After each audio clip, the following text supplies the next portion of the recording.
warahmatullahi wabarakatuh. Perkenalkan, nama saya Muhammad Rabi Fatoni dari kelas 12 MIPA 1. Di sini saya akan menjelaskan mengenai pertumbuhan dan perkembangan pada tumbuhan dan juga pertumbuhan primer dan pertumbuhan sekunder.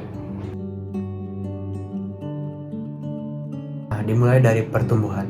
Pertumbuhan adalah peristiwa perubahan biologis yang terjadi pada seluruh makhluk hidup, berupa bertambah ukuran, volume, tinggi, dan massa yang bersifat irreversible atau tidak bisa kembali seperti semula. Contohnya, kita sebagai manusia, kita tidak bisa kembali menjadi bayi.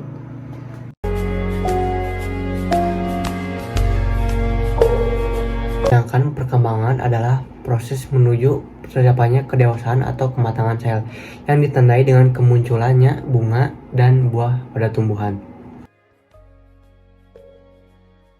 Selanjutnya, pertumbuhan primer. Kita lanjut ke pertumbuhan primer. Pada bagian ujung akar dan ujung batang, terdapat jaringan yang sel-selnya aktif membelah secara mitosis, yang disebut meristem primer.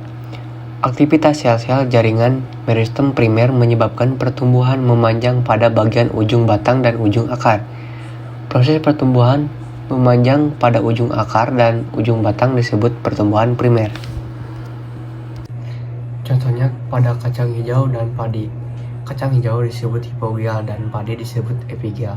Kenapa kacang hijau disebut hipogeal?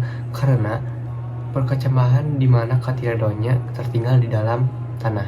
Sedangkan padi disebut epigeal karena kotiledonnya berada di luar tanah.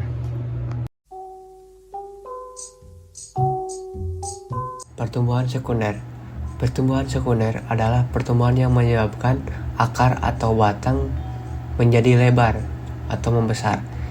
Pertumbuhan sekunder merupakan hasil aktivitas jaringan meristem sekunder, yaitu kambium pembuluh dan kambium gabus atau velogen. Pada umumnya, pertumbuhan sekunder terjadi pada batang tumbuhan Gymnospermae dan dikotil.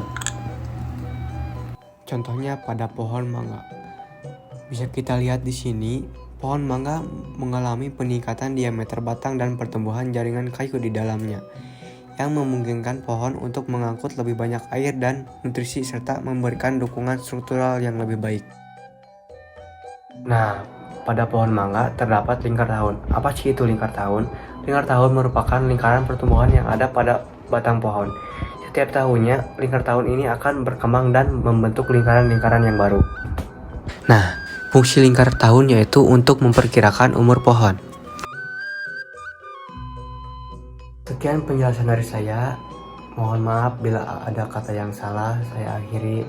Wassalamualaikum warahmatullahi wabarakatuh.